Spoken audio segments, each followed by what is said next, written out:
Welcome back, class. Until now, we were reached up to this exercise 3.3. Okay. So, till now, we have learned some of the properties of parallelogram, which we will now solve them. Okay. So, given a parallelogram A, B, C, D, complete each of the statement along with definition and or property. So, you have to complete these statements along with definition or property you have to mention here. Okay, so in this parallelogram A, B, C, D, AD is equal to the side AD. AD will be equal to BC. AD will be equal to BC. By which property? That opposite sides of parallelogram are equal. Opposite sides equal. Equal opposite sides. OC is equal to ONC. This will be equal to OA. How we can say that? So it is a property of parallelogram. It is already given that this figure ABCD is a parallelogram. So this is property of parallelogram that diagonals bisects. Diagonals of parallelogram bisects. Okay. Then next property, next we have question angle DCB. So which is angle DC and B? This is angle DCB. It will be equal to angle DAB. DAB. Again, it is property of parallelogram that opposite angles are equal. Now, measure of angle DAB plus angle CDA. DAB. This is DAB and angle CD and A. It is going to be how much? 180 degree. So this is also property of parallelogram that interior adjacent angles are supplementary. Adjacent angles are supplementary. Okay. So just we will revise various properties that we have learned so far.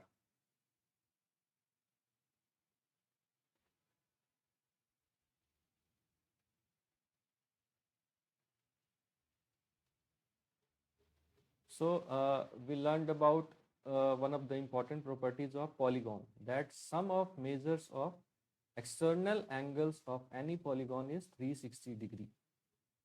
The polygon can be of any sides. It will not matter, but the sum of opposite external angles, sum of external angles, all external angles, not opposite external angles, sum of all external angle of that polygon is going to be 360 degree, है ना? ये मैंने आपको एक example से दिखाया भी था. हम एंगल 1 से चलते हैं, 2 पे जाते हैं, 3. हम एक तरह से क्या कर रहे हैं, हम एक पॉइंट से हम यहाँ से स्टार्ट किए थे, हम घूम कर हम फिर वहीं पर पहुँच रहे हैं. तो just we have completed a complete circle. Okay, तो we know circle, the measure of a complete angle of a circle is 360 degree. Next properties हमने पढ़ा था. नेक्स्ट हमने काइंड्स ऑफ क्वाड्रिलेटरल देखा था. तो क्वाड्रिलेटरल में सबसे पहले अपने को कौन सा आया था? ट्रेपेजियम. तो पॉलीगॉन के बाद हम सीधा क्वाड्रिलेटरल्स पे आ गए थे. हाँ, पॉलीगॉन्स के तो बहुत सारे साइड्स हो सकते हैं, लेकिन हम जो इस चैप्टर में पढ़ रहे हैं वो हम क्वाड्रिलेटरल्स के बारे में पढ़ रहे हैं. तो फर्स्ट टाइप ऑफ क्वाड्रिलेटरल जो हमारे पास आया था दैट इज ट्रेपेजियम. ट्रेपेजियम में क्या था? Quadrilateral with pairs of parallel sides. A pair of parallel side है ना, तो having only one pair of parallel sides. तो ये कुछ एग्जांपल थे ट्रेपेजियम्स के, है ना, जिसमें एरो मार्क्स जो है वो पैरेलल लाइंस को दिखा रहा था, है ना. इसमें ये दो लाइंस पैरेलल हैं आपस में.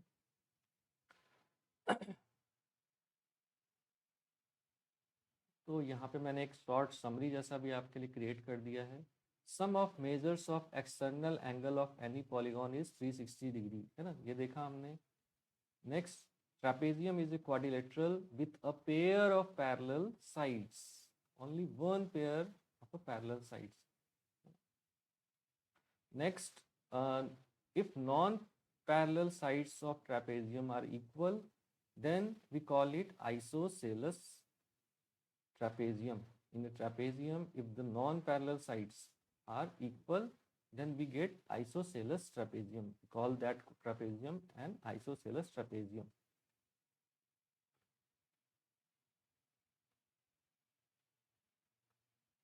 है ना, यहाँ पे हमें मिला था isosceles trapezium in which pair of non-parallel sides are equal.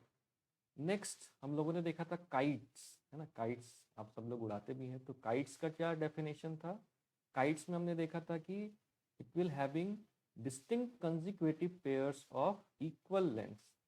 तो जो distinct consecutive pairs of sides of equal length, जो दो कंसेक्यूटिव साइड्स होंगे वो इक्वल लेंथ के होंगे, और ऐसे अपने को दो पेयर्स मिलेंगे, है ना, दो पेयर्स मिलेंगे कॉन्जिक्यूटिव साइड्स जो इक्वल लेंथ के होंगे, है ना, एडजेसेंट साइड्स, है ना. So kite is a special type of quadrilateral with exactly two pairs of consecutive sides of equal length. Another properties हम लोगों ने kites का फिर क्या देखा था? The diagonals are perpendicular to one another. ये हम लोगों ने एक्टिविटी से देखा था कि kites का जो diagonals होते हैं वो आपस में perpendicular होते हैं. और क्या देखा था? One of the diagonals bisects each other. kites में टोटल दो diagonal होंगे, लेकिन एक डायगोनल्स जो होगा वो बाइसेक्टेड होगा, है ना. दोनों डायगोनल्स बाइसेक्टेड नहीं होंगे, लेकिन एक डायगोनल होगा जो वो बाइसेक्टेड होगा. और क्या देखा था हम लोगों ने? One pair of opposite angle of a kite is equal. Only one pair of opposite angle of kite is equal, है ना. जैसे फॉर एग्जांपल हमने ये काइट लिया अगर, तो सबसे पहले तो ये क्वाड्रिलेटरल होना चाहिए काइट्स, और उस क्वाड्रिलेटर की स्पेशलिटी क्या होनी चाहिए? दो जो कंसेक्यूटिव पेयर्स ऑफ साइड्स हैं वो इक्वल लेंथ के होने चाहिए, है ना. जैसे ए बी और ए डी एक कंसेक्यूटिव पेयर हो गया साइड का, एडजेसेंट साइड का, तो ये इक्वल लेंथ के होने चाहिए. दूसरा क्या हमने देखा इसका प्रॉपर्टी, कि इसके जो डायगोनल होंगे, इसके जो डायगोनल होंगे वो आपस में 90 डिग्री पर इंटरसेक्ट करेंगे, एक दूसरे को इंटरसेक्ट करेंगे. दूसरा हमने क्या प्रॉपर्टी देखा? One of the diagonal will be bisected. तो ये वाला डायगोनल जो है ये बाइसेक्ट हुआ है ना, इक्वल लेंथ का है. ये वाला डायगोनल बाइसेक्ट नहीं हुआ है ना. अगर हम इसका इंटरसेक्शन पॉइंट ओ मानेंगे तो AO is not equal to OC, but BO is equal to OD. और हमने क्या देखा? एक कोई पेयर होगा साइड्स का, एंगल्स का, जो इक्वल लेंथ का होगा. जैसे इसमें ये वाला जो पेयर है वो आमने सामने जो अपोजिट एंगल्स हैं वो इक्वल लेंथ का है.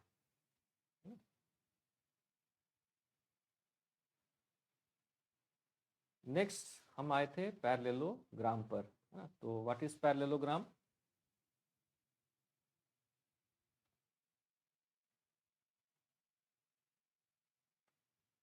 So parallelogram is also a quadrilateral. Is it also a special type of quadrilateral? And speciality क्या थी इसकी?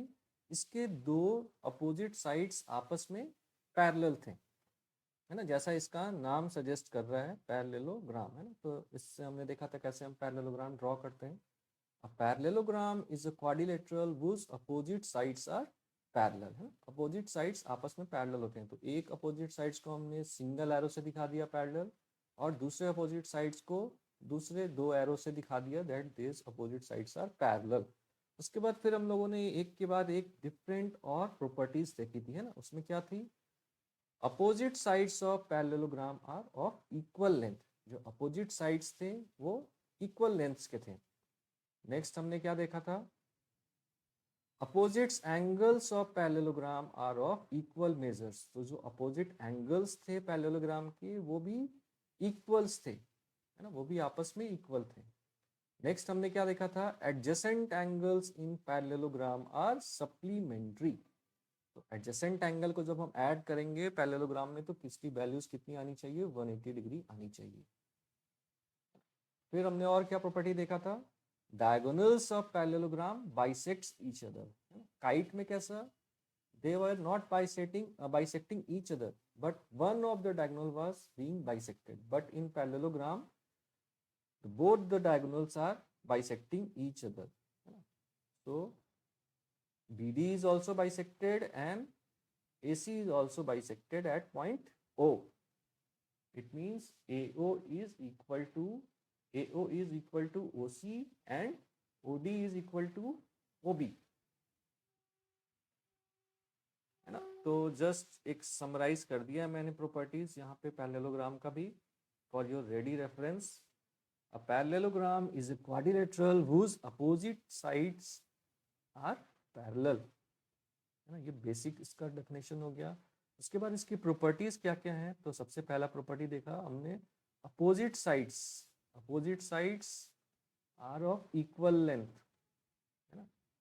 Then opposite angles are equal, then adjacent angles are supplementary, then diagonals bisect each other. तो ये सारे properties हमने parallelograms के देखे. Next अब हम आगे बढ़ते हैं एक्सरसाइज 3.3 में. Then question is consider the following parallelograms, find the value of unknown x, y and z, है ना. तो x, y एंड z की वैल्यू फाइंड करनी है हमें. तो सबसे पहले हम फर्स्ट फिगर पे आते हैं. तो इसमें हमें एक एंगल B दे दिया है, एक पैरेललोग्राम है जिसमें एंगल B है 100 degree. So what will be y, the opposite angle of a parallelogram are of equal length, so this will be 100 degree, same as angle B. Next what will be angle Z, so the angles, angles are supplementary. Which angles are supplementary? Let us check. The adjacent angle of parallelogram are supplementary. Adjacent means just बाजू वाला angle, है ना. तो इसके बगल में कौन सा एंगल है, इसके बगल में ये एंगल है. तो ये Z एंड Y सप्लीमेंट्री होंगे, मतलब Z plus Y will B 180. So Z will B 180 degree minus 100 degree, that is 80 degree. Next, we can also say that angle B and angle C are adjacent, so they are also supplementary. So their sum will be 180.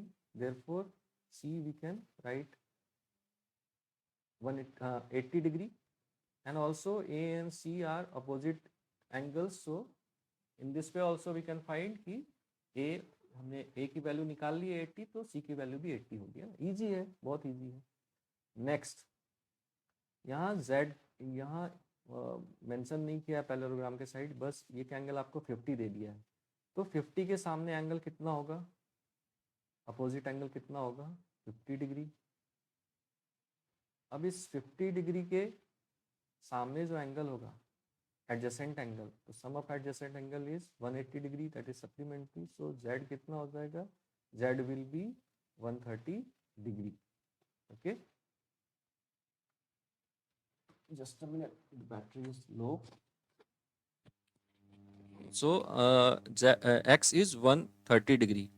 Then what will the value of y? So y is the opposite angle, these opposite angle will be equal. तो x के बराबर होगा ये, that is 130 degree. ये निकल गया. अभी आपको दिख रहा है यहाँ z बचा है हमारा.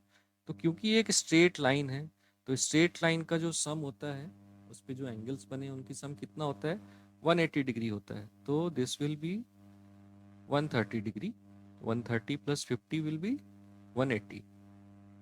ओके, यहां तक क्लियर है.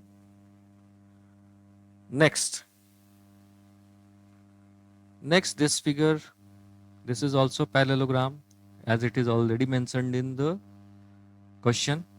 Now यहाँ पर एक एंगल आपको दे दिया है 30 डिग्री. तो डायगोनल जो है, डायगोनल का एक एंगल आपको दे दिया है 30 डिग्री, है ना. तो आपको यहाँ दिख रहा है ये एंगल जो है 90 डिग्री को दिखाता है. तो ये हो गया 90 डिग्री का साइन हो गया. इस तरीके से अपने को x का वैल्यू कितना मिल गया, 90 डिग्री. 90 डिग्री मिल गया x का वैल्यू. अभी ये एक ट्रायंगल हो गया है, x plus y plus 30 degree is equal to 180 degree. एक ट्रायंगल के इंटरनल एंगल का सम कितना होता है? 180 डिग्री। इसलिए 90 प्लस 30 इज 120 प्लस y, तो the value of y will be 60 degree. So 90 plus 60 plus 30, it is going to be 180 degree, the sum of internal angles of a triangle. Next we have to find z. Okay, so to find the value of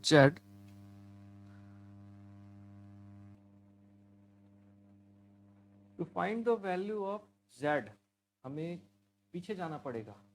कितना पीछे? तो class 7th में जाना पड़ेगा, हमें parallel line के कुछ property देखना पड़ेंगे, है ना। तो आपने देखा पैरेलल लाइंस में आपने पढ़ा है ना, जस्ट वी विल, अगर ये इसको हम एक पैरेललोग्राम बोल रहे हैं तो हमें पता है कि ये लाइन और ये लाइन आपस में पैरेलल होंगे, अपोजिट लाइंस आर पैरेलल, है। तो this line and this line is parallel, these two lines are parallel and it is being intersected by a transverse, है ना, it is being intersected by a transverse, है ना, this line we can say transverse. तो हमने पढ़ा था जब एक पैरेलल लाइन को, है ना, एक पैरेलल लाइन को एक जब ट्रांसवर्स इंटरसेक्ट करता है तो क्या होता है, द है ना, हमने इस लाइन को, अच्छा आपको समझने के लिए मैं इसको और सिमिलर बनाने की कोशिश करता हूँ, this line and this one is the transverse. Okay, तो दिस वन इज, तो ये फिगर कुछ ऐसा दिख रहा है, ये वाला लाइन इसको दिखा रहा है, ये लाइन को ये चीज़ दिखा रहा है ना, आप इसको एज्यूम करो पैरेलल लाइंस है। तो हमने प्रॉपर्टी में पढ़ा था पैरेलल लाइंस के, तो ये एंगल जो दिख रहा है आपको, ये 30 degree will be equal to this one. ये कौन से प्रॉपर्टी से होगा? That when a parallel line is intersected by a transverse, the internal opposite angles are equal, internal opposites are angles are equal.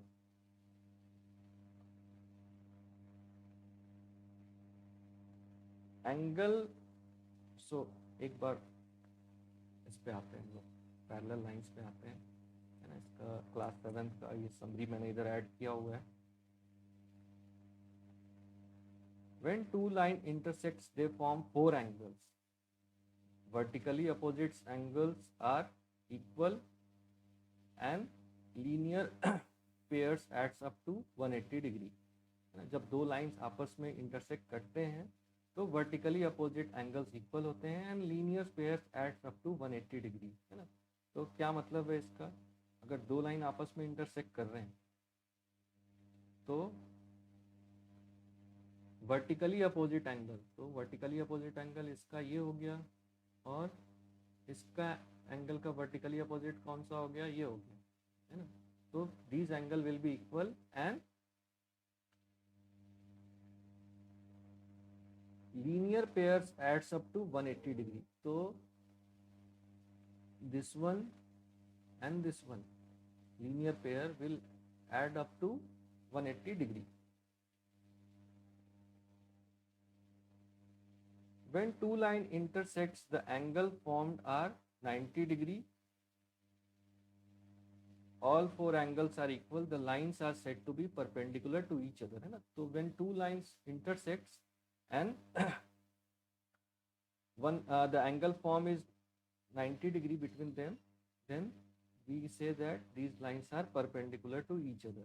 Okay, when two lines never intersects in a plane, they are called parallel lines. Okay, so when two lines never intersect each other, they are called parallel lines.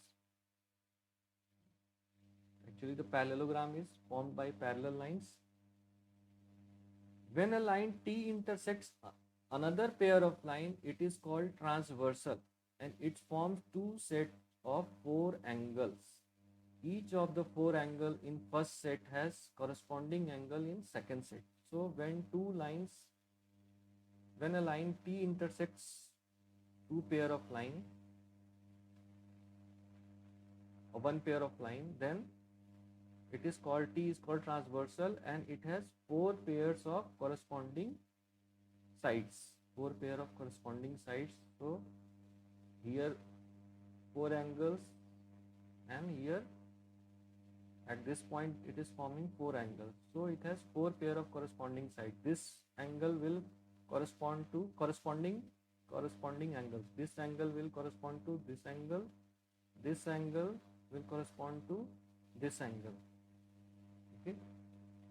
When a transversal intersects a pair of parallel line, the alternate angles are equal. So when a transversal intersects a pair of parallel lines, so a transversal intersects a pair of parallel line, the alternate angles are equal. So alternate angle क्या होगा? इस angle का internal alternate angle क्या होगा? तो इसके opposite, इस transverse के जो अपोजिट एंगल है तो ये होगा. तो these angle will be equal. इसका इंटरनल अल्टरनेट एंगल क्या होगा?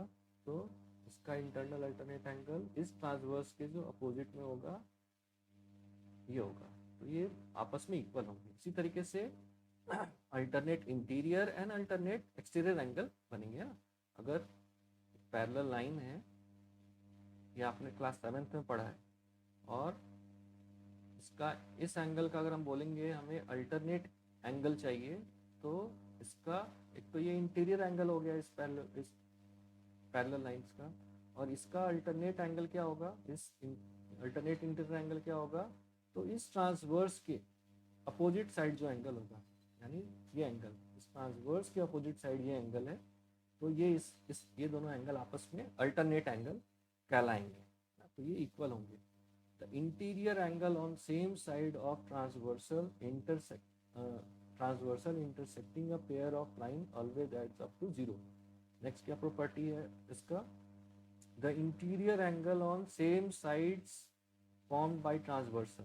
Interior angle on same side है ना, सेम साइड ऑफ ट्रांसवर्सल हो गया है ना. ट्रांसवर्सल के अगर हम बोलेंगे तो ये राइट साइड हो गया इसके ट्रांसवर्सल के, एंड ये लेफ्ट हैंड साइड हो गया है ना. तो सेम साइड का जो इंटरनल एंगल होगा वो एड्स अप टू 180 डिग्री है ना.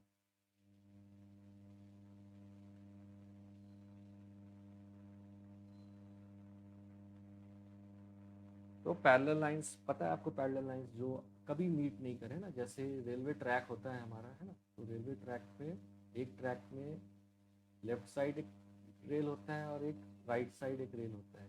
तो ये दोनों कभी नहीं मिलते हैं ना, कभी इंटरसेक्ट नहीं करते. इन दोनों के बीच का स्पेस फिक्स रहता है.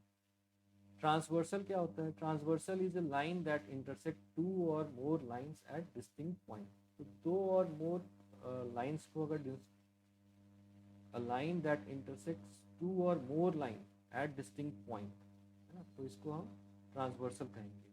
when a transversal cut a parallel line, several angle relationships are formed. but एक पैरेलल लाइन को अगर एक ट्रांसवर्सल इंटरसेक्ट करता है तो several relationships between angles are form है ना. तो क्या क्या वो है इसमें? सबसे पहला corresponding angles, the angles that lie in same relative position at each intersection. तो same relative position at each intersection, जैसे एक intersection ये है, एक intersection ये है, तो same relative position, जैसे ये relative position और ये relative position, ये same relative position कहेंगे है ना. तो ये आपस में if two parallel lines cut by a transversal corresponding angle, तो इनको corresponding angle बोलेंगे, इनका relative position same है, तो इनका जो वैल्यूज होगा एंगल्स का वो इक्वल होगा, मतलब एंगल्स आपस में इक्वल होंगे. कन्वर्स इज ऑल्सो ट्रू, मतलब if corresponding angles are equal the lines are parallel. अगर कोई दो लाइन आपस में, दो लाइंस हैं और उसको एक ट्रांसवर्सल इंटरसेक्ट कर रहा है ना, तो और उनका करस्पॉन्डिंग एंगल्स अगर इक्वल आ रहा है तो हम उन दो लाइन को बोल सकते हैं कि वो आपस में पैरेलल होंगे ना. तो कन्वर्स इज ऑल्सो ट्रू, मतलब इसका अपोजिट भी ट्रू है. अगर पैरेलल लाइन है तो करस्पॉन्डिंग एंगल इक्वल होगा है ना, और अगर दो लाइन है और उसका करस्पॉन्डिंग एंगल इक्वल आ रहा है ट्रांसवर्स पे, तो वो लाइन आपस में पैरेलल भी होंगे. Next is alternate interior angle. The angle that lies between two parallel lines on opposite sides of transversal. Alternate interior angle किसको बोलेंगे आप? तो अगर कोई पैरेलल लाइन और उसका ये transversal, the angle that lies between two parallel line on opposite sides of transversal. तो ये ट्रांसवर्सल का लेफ्ट हैंड साइड हो गया है ना, अगर इसको हम ट्रांसवर्सल बोलेंगे, और ये इसका राइट हैंड साइड हो गया। तो इसके the angle that lies between two parallel line on opposite sides, तो ये दो पैरेलल लाइन होंगे, इनके बीच में जो एंगल लाई कर रहा है on opposite sides of transversal, तो एक LHS साइड हो गया और एक RHS साइड हो गया ट्रांसवर्सल की, तो ये आपस में इक्वल होंगे। Alternate interior angles are equal. Converse is also true, मतलब अगर कोई ऐसा लाइन है आपस में पैरेलल जैसा दिख रहा है और एक ट्रांसवर्स हमने बनाया और उसका अल्टरनेट इंटीरियर एंगल अगर इक्वल आ रहा है, तो इसका मतलब है वो दो लाइन आपस में हम बोल सकते हैं वो पैरेलल होंगी। इसी तरीके से अल्टरनेट एक्सटीरियर एंगल, अगर दो पैरेलल लाइन है, एक पैरेलल पेयर ऑफ लाइन है, या दो पैरेलल लाइन बोलेंगे या फिर one pair of lines that are parallel ऐसा बोलेंगे, और इसमें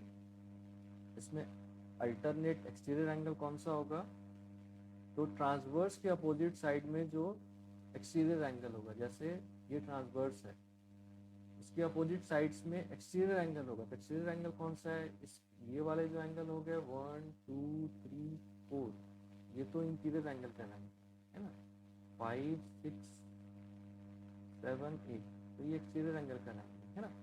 तो इसमें the angles that lies outside the two lines and opposite sides of transverse, तो ट्रांसवर्स के अपोजिट साइड्स में क्या हो गया, जैसे ये ट्रांसवर्स है, तो ये एंगल और इसके अपोजिट में जो एंगल होगा दूसरे पैरेलल लाइन के साथ, तो ये एंगल, ये आपस में इक्वल होंगे। एंड नेक्स्ट क्या प्रॉपर्टी होता है, the interior angle on same side of transverse, को इंटीरियर एंगल, मतलब on same side of transverse, जैसे 2 और 3, ये हो गया interior angle on same sides, तो इनका जो सम होगा वो 180 डिग्री होगा, है ना। एक्चुअली जो 2 और 3 का जो सम होगा इंटीरियर एंगल्स का, वो सप्लीमेंट्री होगा, मतलब 180 डिग्री होगा। एक्चुअली पैरेललोग्राम में इसी प्रॉपर्टी का यूज करके हम बोलते हैं कि अपोजिट जो एडजेसेंट एंगल है उनका सम 180 डिग्री होगा, है ना। तो ये प्रॉपर्टीज थे, ये क्लास 7 के कुछ प्रॉपर्टीज हैं जो हमें पता होना चाहिए। Vertically opposite angle related idea found when two line intersect, okay ये पहले देखा हम लोग, ठीक है। अभी वापस से हम अपने एग्जांपल पे आ जाते हैं ना।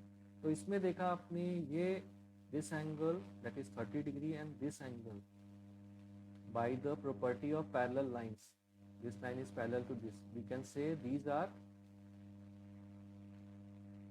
alternate interior angles, है ना। so इनकी values आपस में equal होगी, so this angle is going to be 30 degree.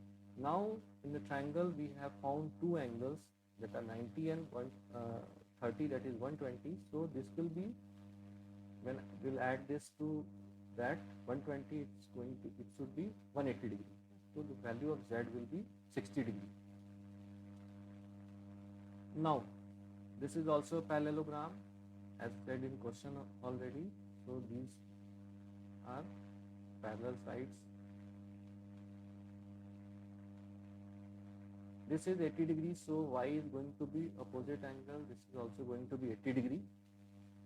This is interior adjacent interior angle, so this is going to be, sum is going to be supplementary, that is 180, so this is going to be 100 degree.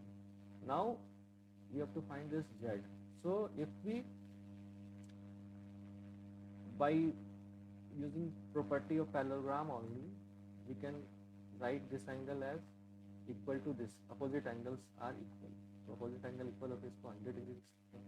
अब ये एक line है, this is a line and one angle is 100 degree, so another angle their sum is going to be 180 degree, so this is Z is going to be 80 degree.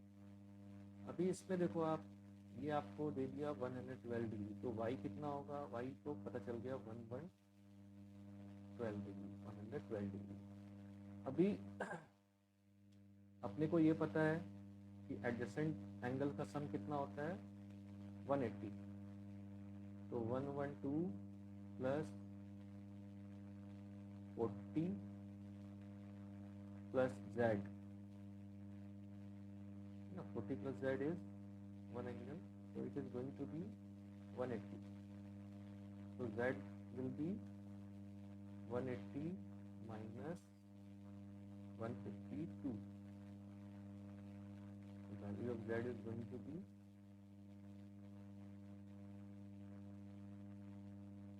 28 degree.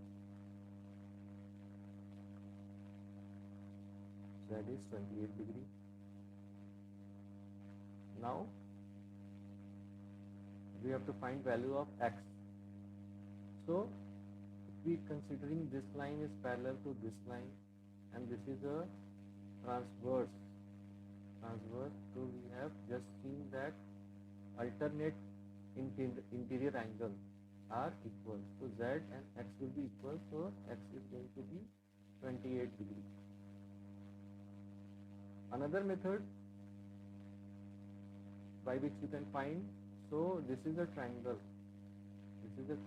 so sum of internal angle of triangle is 180 degree, so 40 degree plus this 112, that is 152 plus this angle x, so it is going to be, if we are solving it by the method of angle, is going to be 180, so x is going to be 180 minus 152 degree, that is 28 degree, है ना। तो इस तरीके से हमने verify भी कर लिया।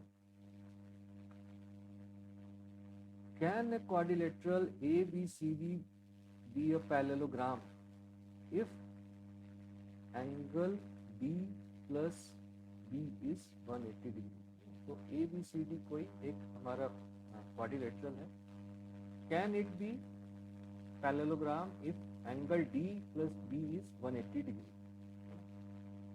तो इसके लिए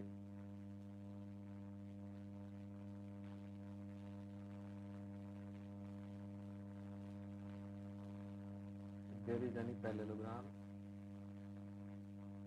there is any quadrilateral A, B, C, D, and what the example is saying, what the question is saying, that can quadrilateral ABCD parallelogram if D plus B is 180 degree, D plus B is 180 degree, that is D plus B is 180 degree, angle D plus angle B is 180 degree. So there is a quadrilateral in which angle B and angle D their sum is 180 degree, I mean they are supplementary, so can we say that it is a parallelogram? Think over it.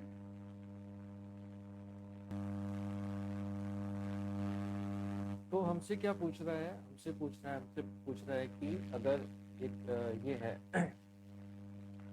एक quadrilateral है जिसका angle D और B का सम जो है 180 degree के बराबर है, तो कैन इट बी पैरेललोग्राम? तो हमें पता है पैरेललोग्राम की प्रॉपर्टी क्या होती है, opposites angle of parallelogram are equal measure, है ना। तो अगर ये पैरेललोग्राम होगा तो अपोजिट एंगल्स आपस में इक्वल होंगे, मतलब एंगल ए एंगल सी के बराबर होगा, एंगल डी एंगल बी के बराबर होगा। इस केस में angle D will be equal to D, मतलब आपस में इक्वल होंगे, है ना। तो यहाँ पर हम ये रख सकते हैं, इसमें ये एंगल डी के बराबर, दोनों आपस में इक्वल हैं, तो इस तरीके से 2D is going to be 90 degree 180 degree, D को हमने डी से रिप्लेस कर दिया क्योंकि आपस में इक्वल होंगे अगर ये पैरेललोग्राम हुआ तो, है ना।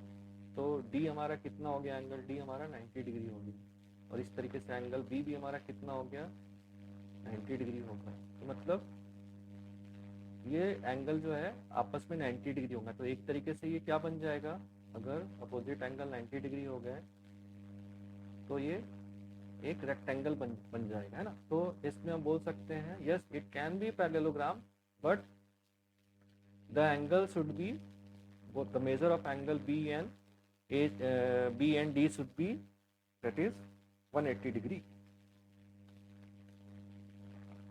Can a quadrilateral ABCD be parallelogram if AB is equal to DC and AD is 4 centimeter and DC is 4.4 centimeter? But since all the sides are, opposite sides are of not equal length, है ना, अगर हम इसको ABCD parallelogram बोल रहे हैं, ABCD, और इसमें क्या बता रहा है, अपनी AB की लेंथ क्या बता रहा है ना, AB और DC तो इक्वल बता रहा है, AB और DC तो इक्वल बता रहा है, AB और DC तो इक्वल लेंथ के बता रहे हैं, जो एग्जांपल है, लेकिन AD और BC का जो लेंथ है वो इक्वल नहीं बता रहा है. तो अपोजिट जो साइड्स हैं, one pair of opposite sides are of not of equal length, so this is not going to be, it cannot be a parallelogram. Angle A is 70 degree and angle C is 65 degree. So angle A and C are opposite angle.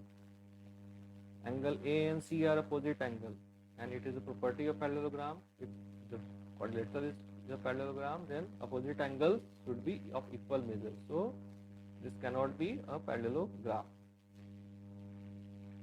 This cannot be a parallelogram if opposite angles are not equal. Draw a rough figure of quadrilateral that is not parallelogram but has exactly two opposite angles of equal measure. You have to draw a rough figure of a quadrilateral that is not a parallelogram, but exactly two opposite angle, means one pair of opposite angle, one pair of opposite angles are of equal measures. So can you draw?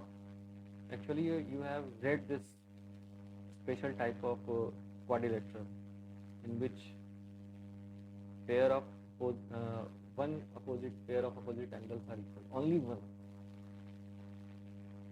Can you tell what is that? That was a kite, है ना, that was a kite. Kite की property क्या होती है? One pair of opposite angle आपको equal मिलेंगे, है ना. काइट आपने कैसे ड्रॉ करते थे? कुछ ऐसा ड्रॉ करते थे, है ना, जिसमें one pair of side this side and one pair of this sides are equal. तो इसमें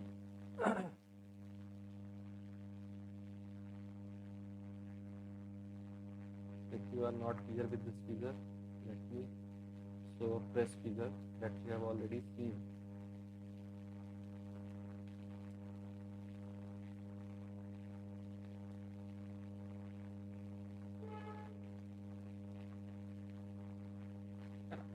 ये फिगर देखो, ये आपने काइट का फिगर देखा था, इसमें आपको क्लियर दिख रहा है कि एंगल ए और एंगल डी आपस में, एंगल ए और एंगल सी आपस में बराबर नहीं होंगे, लेकिन एंगल बी और angle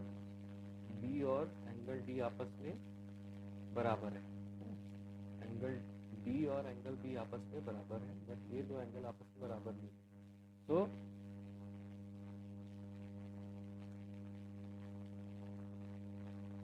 you had to just draw that figure, which you can. The measure of two adjacent angle of parallelogram are in ratio of 3:2. Find the measure of each angle of parallelogram. Okay, the measure of two adjacent angle of a parallelogram are in the ratio of 3:2. So parallelogram के जो दो angle हैं, adjacent angle, वो किस ratio में है? 3:2 के ratio में. Find the measure of each angle of parallelogram, है ना. तो अगर हम बोले वो 3:2 के रेशियो में, तो हम ये बोल सकते हैं एक एंगल की वैल्यू 3x है, तो दूसरी एंगल की वैल्यू क्या होगी? 2x होगी. और हमें पता है जो इंटरनल एंगल होते हैं, एडजेसेंट एंगल, या एडजेसेंट एंगल ऑफ पैरेललोग्राम की क्या प्रॉपर्टी है, उनकी सम कितनी होती है, they are supplementary, that their sum is 180 degree. तो इस तरीके से हमें x की वैल्यू क्या मिल गई, 180/5, दैट इज 36 डिग्री x की वैल्यू मिल गई। तो 3x, one of the angle will B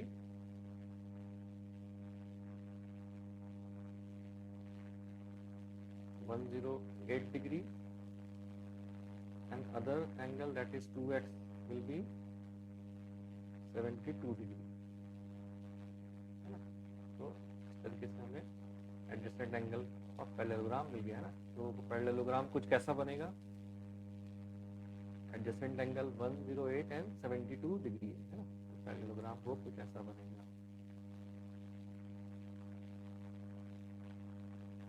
108 and 72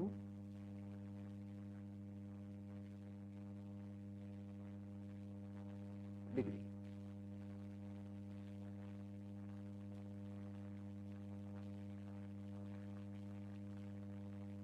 Oh, sorry. These are, I made some mistake. Actually, these are adjacent angles. That's why the figure was not matching completely. It will be something like this.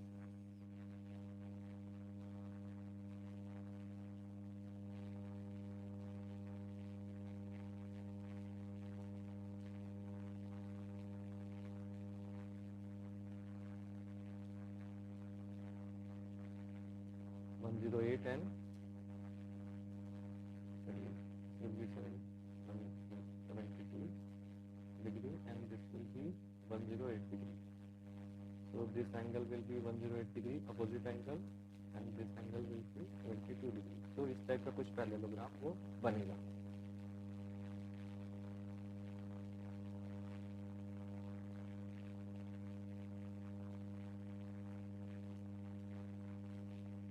Next, two adjacent angle of parallelogram have equal measure. Find the measure of each angle of parallelogram. So if two adjacent angle have equal measure, that is, if one adjacent angle is x, another adjacent angle is also x, but we know that adjacent angle are supplementary, that is 180 degree. So the value of x will be 90 degree. So in this way, all angles of that parallelogram will be 90 degree. So it can be a rectangle or maybe a square, depending on the size of the length. Okay. So the parallelogram will be something like this, and all the angle will be of 90 degree. So it is going to be a rectangle if the length of sides are not equal, and if all sides are equal, then it will be a square. In the adjacent figure, HOPE is a parallelogram. HOPE is a parallelogram. Find the measures of x, y, and z. State the properties you use to find them. Okay, so we will pause till here because the class is going to be long. You might get bored. We will continue in next lecture.